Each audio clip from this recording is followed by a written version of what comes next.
Lycanthropy, the transformation of a human being into an animal. The term is derived from the Greek words, lykos a wolf, and anthropo a man, but it is employed regarding a transformation into any animal shape. It is chiefly in these countries where wolves are numerous, that we find such tales concerning them. See werewolf. But in India, and some parts of Asia, the tiger takes the place of the wolf, in Russia and elsewhere the bear, and in Africa the leopard. It is usually savage animals regarding which these beliefs are prevalent, but even harmless ones also figure in them. There is considerable confusion as to whether such transformations were voluntary or involuntary, temporary or permanent. The man, as transformed into the animal, may be the very individual himself, or, on the other hand, may be only his double, that is, his spirit may enter the animal and his body remain unchanged.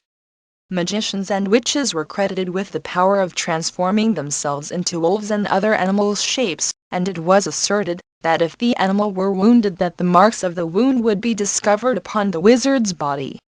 In France, particularly in Brittany, there were supposed to be certain sorcerers who had the means to turn themselves into a wolf, and also hereditary werewolves who roamed the night on the occasion of the full moon, or at other magical conjunctions, for example only on Candlemas Eve. And these persons were said to possess supernatural powers and strength even when they were not taking the form of the wolf. The belief is current amongst many savage tribes that every individual possesses an animal form, which he enters at death, or at will. This is effected either by magic or natural agency. As has been said, the wolf is a common form of animal transformation in Europe. In ancient Greece the belief was associated with the dog, which took the place of the wolf.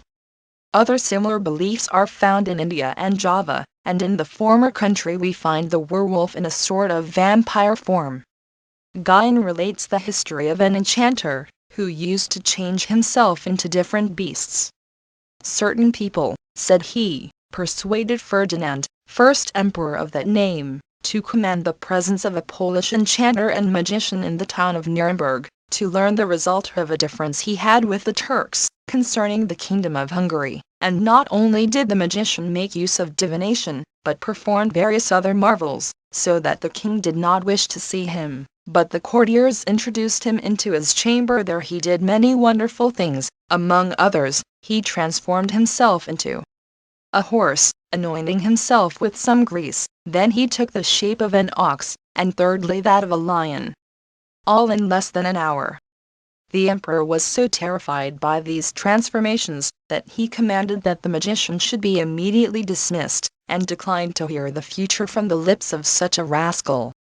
It need no longer be doubted, adds the same writer, that Lucius Apuleius Plato was a sorcerer, and that he was transformed into an ass, forasmuch as he was charged with it before the proconsul of Africa, in the time of the Emperor Antonini, in the year 150 AD, as Apollonius of Tyana, long before, in the year 60, was charged before Domitian with the same crime.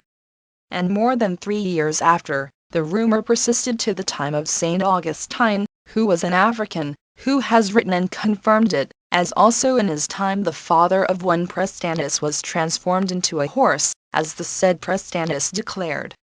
Augustine's father having died, in a short time the son had wasted the greater part of his inheritance in the pursuit of the magic arts, and in order to flee poverty he sought to marry a rich widow named Pudentilla, for such a long time, that at length she consented.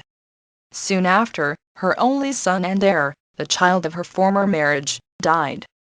These things came about in a manner which led people to think that he had by means of magic entrapped Pudentilla, who had been wooed in vain by several illustrious people, in order to obtain the wealth of her son.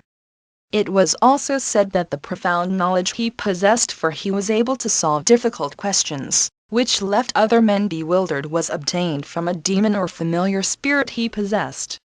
Further, certain people said they had seen him do many marvelous things, such as making himself invisible, transforming himself into a horse or into a bird, piercing his body with a sword without wounding himself, and similar performances. He was at last accused by one Caecilius Aemilianus, the censor, before Claudius Maximus, proconsul of Africa, who was said to be a Christian, but nothing was found against him.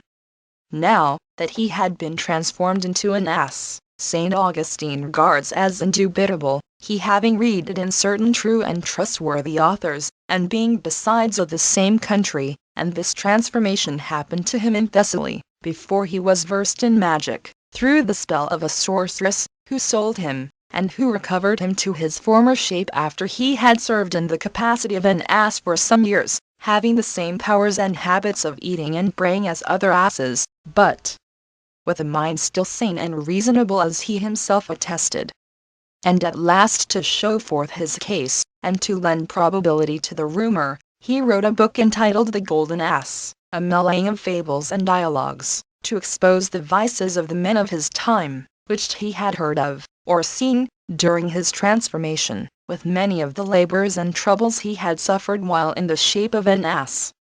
However that may be, St. Augustine in the Book of the City of God, Book 18, chapters 17 and 18, relates that in his time there were in the Alps certain sorceresses, who gave a particular kind of cheese to the passers-by, who, on partaking of it, were immediately changed into asses or other beasts of burden, and were made to carry heavy weights to certain places. When their task was over, they were permitted to regain their human shape.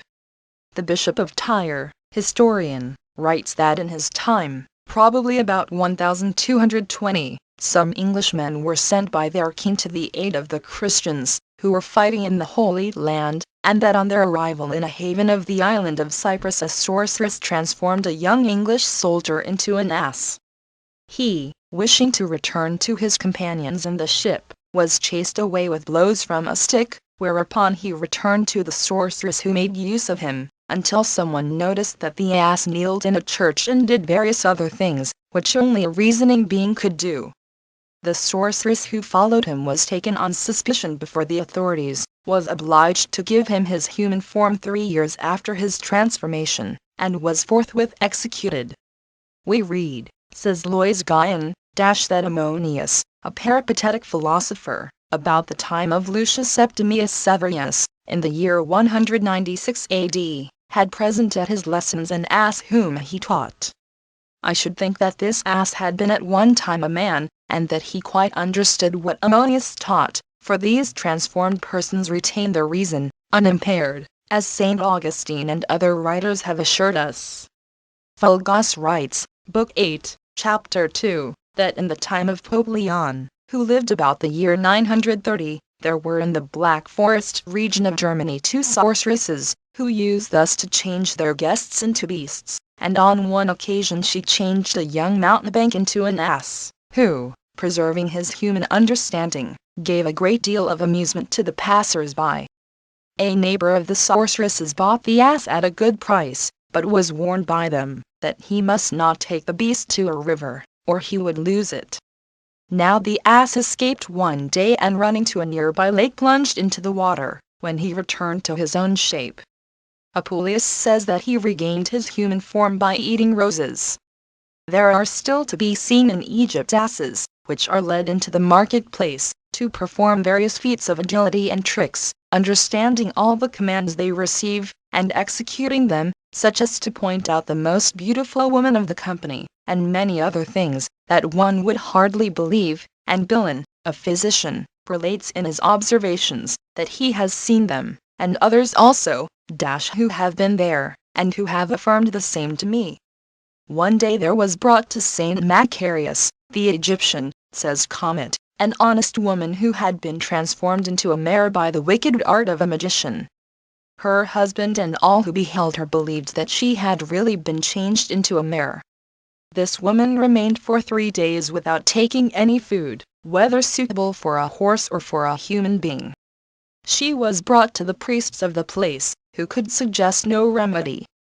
So they led her to the cell of St. Macarius, to whom God had revealed that she was about to come. His disciples wished to send her away, thinking her a mare, and they warned the saint of her approach, and the reason for her journey. He said to them, "It is you who are the animals, who think you see that which is not. This woman is not changed, but your eyes are bewitched." As he spoke he scattered holy water on the head of the woman, and all those present saw her in her true shape. He had something given her to eat, and sent her away safe and sound with her husband. Subscribe to Free Will Magic.